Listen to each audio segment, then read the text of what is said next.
ओम नमो भगवते वासुदेवाय नमः। ओम नमो नारायणाय नमः। जय श्री कृष्णा, जय श्री कृष्णा, जय श्री कृष्णा। बंधुजनों, आज हम माघ मास के दूसरे भाग की कथा सुनेंगे। यदि आपने पहले भाग नहीं सुना है तो उसको जरूर सुने। तो चलिए आज हम दूसरे भाग की कथा सुनते हैं। तो बोलिए जय श्री कृष्णा, जय श्री कृष्णा, जय श्री कृष्णा। वशिष्ठ जी कहते हैं, राजन, मैं माघ मास का प्रभाव बतलाता हूँ, सुनो। इसे भक्ति पूर्वक सुनकर मनुष्य सब पापों से मुक्त हो जाता है। प्राचीन रथंतर कल्प के सतयुग में कुत्स नामक एक ऋषि थे जो ब्रह्मा जी के पुत्र थे। वे बड़े ही तेजस्वी और निष्पाप थे। उन्होंने कदर्म ऋषि की सुंदरी कन्या के साथ विधि पूर्वक विवाह किया। उसके गर्भ से मुनि के वत्स नामक पुत्र हुआ जो वंश को बढ़ाने वाला था। वत्स की 5 वर्ष की अवस्था होने पर पिता ने उनका उपनयन संस्कार करके उन्हें गायत्री मंत्र का उपदेश दिया। अब वे ब्रह्मचर्य का पालन करते हुए भृगुकुल में निवास करने लगे। प्रतिदिन प्रातःकाल और सायंकाल अग्निहोत्र, तीनों समय स्नान और भिक्षा के अन्न का भोजन करते थे। इंद्रियों को काबू में रखते थे। काला मृग चर्म धारण करते और सदा स्वाध्याय में संलग्न रहते थे। पैर से लेकर शिखा तक लंबा पलाशका डंडा जिसमें कोई छेद न हो लिए रहते थे। उनके कटी भाग में मुंज की मेखला शोभा पाती थी। हाथ में सदा कमंडलू धारण करते, स्वच्छ कौपिंग पहनते, शुद्ध भाव से रहते और स्वच्छ यज्ञों पवित्र धारण करते थे। उनका मस्तक समिधाओं की भस्म से सुशोभित था। वे सबके नयनों को प्रिय जान पड़ते थे। प्रतिदिन माता पिता, गुरु, आचार्य, अन्यान्य बड़े बूढ़ों, सन्यासियों तथा ब्रह्मवादियों को प्रणाम करते थे। बुद्धिमान वत्स ब्रह्म यज्ञ में तत्पर रहते थे और सदा शुभ कर्मों का अनुष्ठान किया करते थे। वे हाथ में पवित्री धारण करके देवताओं, ऋषियों और पितरों का तर्पण करते थे। फूल, चंदन और गंध आदि को कभी हाथ से छूते भी नहीं थे। मौन रहकर भोजन करते, मधु, पिनियाक और खारा नमक नहीं खाते थे। खड़ाऊ नहीं पहनते थे तथा सवारी पर नहीं चढ़ते। शीशे में मुंह नहीं देखते। दंत धावन, तंबाकू और पगड़ी आदि से परहेज रखते थे। नीला, लाल तथा पीला वस्त्र, खाट, आभूषण तथा और जो वस्तुएं ब्रह्मचर्य आश्रम के प्रतिकूल बताई गई है उन सब का वे स्पर्श तक नहीं करते थे। सदा शांत भाव से सदाचार में ही तत्पर रहते थे। ऐसे आचरणवान और विशेषतः ब्रह्मचर्य पालन करने वाले वत्स मुनि सूर्य के मकर राशि पर रहते। माघ मास में भक्ति पूर्वक प्रातः स्नान करते थे। वे उस समय विशेष रूप से शरीर की शुद्धि करते थे। आकाश में जब इन्हें गिने तारे रह जाते थे उस समय ब्रह्म वेला में तो वे नित्य स्नान करते थे और फिर जब आधे सूर्य निकल आते उस समय भी माघ का स्नान करते थे। वे मन ही मन अपने भाग्य की सराहना करने लगे। अहो, इस पश्चिम वाहिनी कावेरी नदी में स्नान का अवसर मिलना प्रायः मनुष्यों के लिए कठिन है, तो भी मैंने मकरार्क में यहाँ स्नान किया। वास्तव में मैं बड़ा भाग्यवान हूँ। समुद्र में मिली हुई जितनी नदियाँ हैं उन सब का प्रवाह जहाँ पश्चिम से या उत्तर की ओर है उस स्थान का प्रयाग से भी अधिक महत्व बतलाया गया है। मैंने अपने पूर्व पुण्यों के प्रभाव से आज कावेरी का पश्चिमगामी प्रवाह प्राप्त किया है। वास्तव में मैं कृतार्थ हूँ, कृतार्थ हूँ, कृतार्थ हूँ। इस प्रकार सोचते हुए वे प्रसन्न होकर कावेरी के जल तीनों काल स्नान करते थे। उन्होंने कावेरी के पश्चिमगामी प्रवाह में 3 साल तक माघ स्नान किया। उसके पुण्य से उनका अंतःकरण शुद्ध हो गया। वे ममता और कामना से रहित हो गए। तदंतर माता पिता और गुरु की आज्ञा लेकर वे सर्व पाप नाशक कल्याण तीर्थ में आ गए। उस सरोवर में भी 1 मास तक माघ स्नान करके ब्रह्मचारी वत्स मुनि तपस्या करने लगे। राजन, इस प्रकार उन्हें उत्तम तपस्या करते देख भगवान श्री हरि विष्णु प्रसन्न होकर उनके आगे प्रत्यक्ष प्रकट हो गए और बोले, हे महाप्राग मृगशृंग, मैं तुम पर प्रसन्न हूँ। यूं कहकर भगवान श्री हरि विष्णु ने पुरुषोत्तम ने उनके ब्रह्मारंध मस्तक का स्पर्श किया। तब वत्स मुनि समाधि से विरत हो जाग उठे और उन्होंने अपने सामने ही भगवान श्री हरि विष्णु को प्रत्यक्ष उपस्थित देखा। वे सहस्त्र सूर्यों के समान तेजस्वी कौस्तुभ मणि रूप आभूषण से अत्यंत भासमान दिखाई देते थे।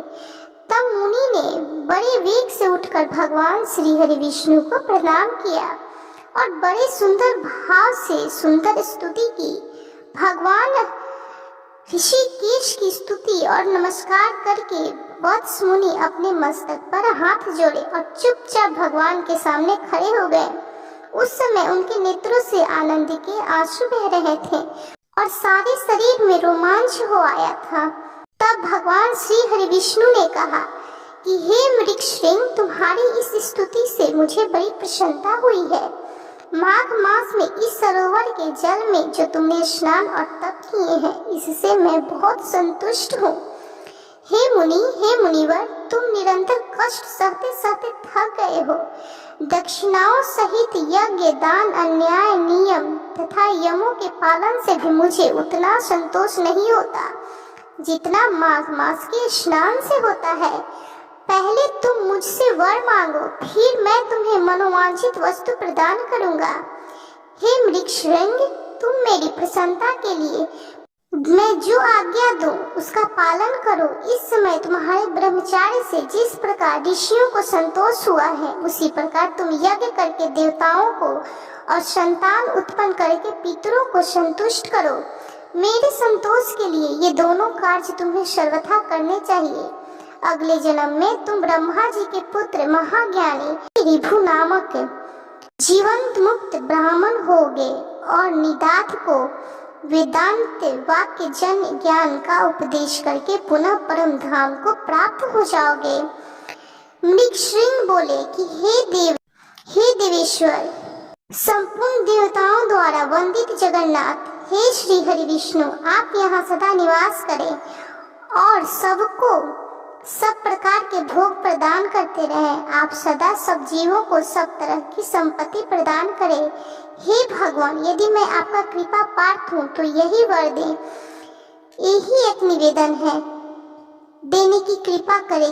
हे कमल नयन, चरणों में पड़े हुए भक्तों का दुख दूर करने वाले अच्युतम, आप मुझ पर प्रसन्न हुए। शरणागत वत्सल, मैं आपकी शरण में आया हूँ। भगवान श्री हरि विष्णु बोले, हे मृगशृंग एवं वस्तु, मैं सदा यहाँ निवास करूंगा। जो लोग यहाँ मेरा पूजन करेंगे उन्हें सब प्रकार की संपत्ति हाथ में आएगी। विशेषतः जब सूर्य मकर राशि पर हो, उस समय इस सरोवर में स्नान करने वाले मनुष्य सब पापों से मुक्त होकर मेरे परम पद को प्राप्त होंगे। व्यतिपात युग में अयन प्रारंभ होने के दिन संक्रांति के समय विशुभ योग में पूर्णिमा और अमावस्या तिथि को तथा चंद्र ग्रहण और सूर्य ग्रहण के अवसर पर यहाँ स्नान करके यथाशक्ति दान देने से और तुम्हारे मुख से निकले हुए इस स्त्रोत को मेरे सामने पाठ करने से मनुष्य मेरे लोक में प्रतिष्ठा प्राप्त होगी। भगवान श्री हरि विष्णु गोविंद की योग कहने पर ब्राह्मण कुमार ने पुनः प्रणाम किया और भक्तों के अधीन रहने वाले श्री हरि विष्णु से फिर एक प्रश्न किया कि हे कृपा निधि, हे देवेश्वर, मैं तो कुछ मुनि का पुत्र वत्स हूँ, फिर मुझे आपने मृगशृंग कहकर क्यों संबोधित किया? तब श्री हरि विष्णु बोले कि हे ब्राह्मण, इस कल्याण सरोवर के तट पर जब तुम तपस्या करने में लगे थे, उस समय जो मृग प्रतिदिन यहाँ पानी पीने आते थे, वे निर्भय होकर तुम्हारे शरीर में अपने सिंह रगड़ा करते थे। इसी से श्रेष्ठ महर्षि तुम्हें मृगशृंग कहते हैं। आज से सब लोग तुम्हें मृगशृंग ही कहेंगे। यूं कहकर सबको सब कुछ प्रदान करने वाले भगवान श्री हरि विष्णु सर्वेश्वर वहां रहने लगे। तदंतर मृग श्रृंग मुनि ने भगवान का पूजन किया और उनकी आज्ञा लेकर वे पर्वत से चले गए। संसार का उपकार करने के लिए उन्होंने गृहस्थ धर्म को स्वीकार करने का निश्चय किया और अपने अंतःकरण में निरंतर वे आदि पुरुष कमल नयन भगवान श्री हरि विष्णु का चिंतन करने लगे। अपनी जन्मभूमि भोजराज नगर में घर आकर उन्होंने माता और पिता को नमस्कार करके अपना सारा समाचार कह सुनाया। माता पिता के नेत्रों में आनंद के आंसू छलक आए। उन्होंने पुत्र को छाती से लगाकर बारंबार उसका मस्तक सूंघा और प्रेम पूर्वक अभिनंदन किया। वत्स अपने गुरु को प्रणाम करके फिर स्वाध्याय में लग गए। माता पिता और गुरु तीनों को प्रतिदिन सेवा करते हुए उन्होंने संपूर्ण वेदों का अध्ययन किया और गुरु की आज्ञा ले विधि पूर्वक व्रत स्नान और उत्सर्ग का कार्य पूर्ण किया। तत्पश्चात महामना मृग श्रृंग अपने पिता से इस प्रकार बोले कि तात पुत्र की उत्पत्ति के लिए पिता और माता को जो क्लेश सहने पड़ते हैं उनका बदला 100 वर्षों में भी नहीं चुकाया जा सकता। अतः पुत्र को उचित है कि वह माता पिता और गुरु का भी सदा ही प्रिय करे। इन तीनों के अत्यंत संतुष्ट होने पर सब तपस्या पूर्ण हो जाती है। इन तीनों का सेवा का ही सबसे बड़ा तप कहा गया है। इनकी आज्ञा का उल्लंघन करके जो कुछ भी किया जाता है वह कभी सिद्ध नहीं होता है। विद्वान पुरुष इन्हीं तीनों माता पिता और गुरु की आराधना करके तीनों लोकों पर विजय पाते हैं। जिससे इन तीनों को संतोष हो वही मनुष्य के लिए चारों पुरुषार्थ कहा गया है। इसके सिवा जो कुछ भी है वह उपधर्म कहलाता है।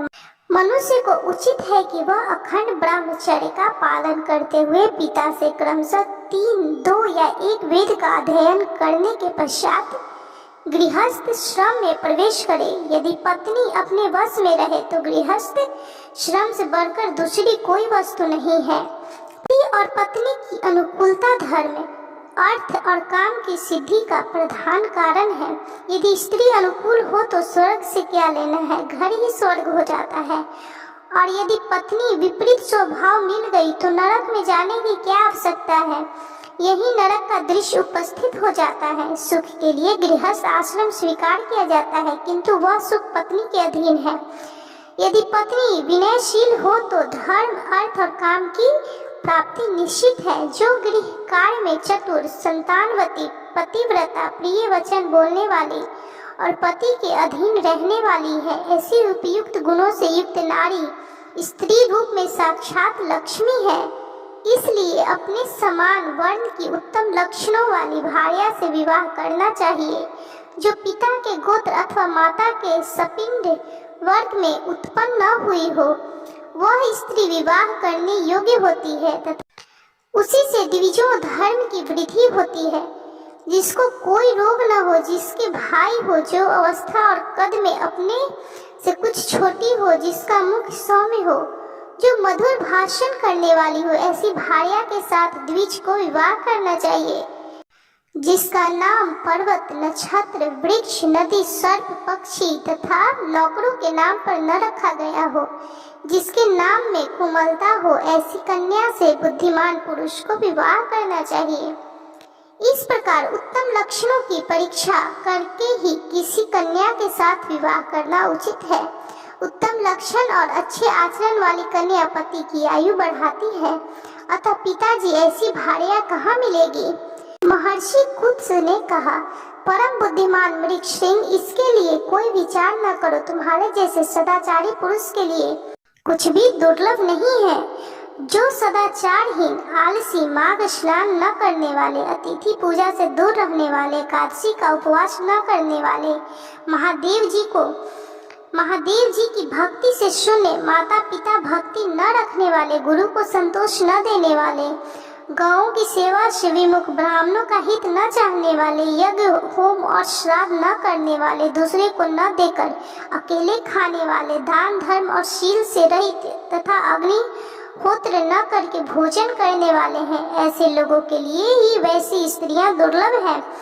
बेटा, प्रातः काल स्नान करने पर माघ का महीना विद्या, निर्मल कृति, आरोग्य, आयु, अक्षय धन, समस्त पापों से मुक्त तथा इंद्र लोक प्रदान करता है।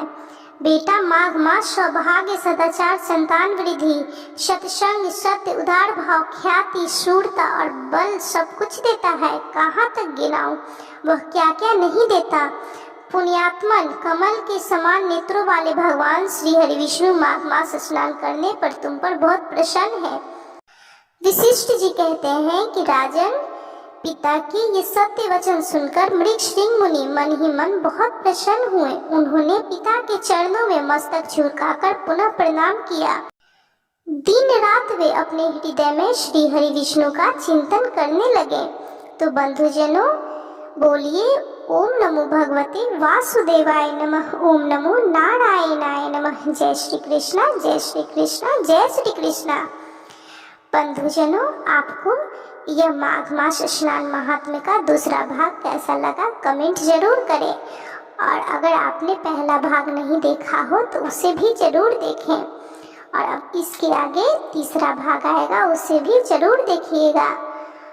और यदि अच्छा लगा हो यह वीडियो तो कमेंट जरूर करें, और जितना हो सके इस कथा को, इस माघ मास महात्म्य को शेयर कीजिए। यदि आपके द्वारा इस कथा महात्म्य का महात्म्य कोई और सुनेगा तो उसका पुण्य फल भी आपको जरूर प्राप्त होगा।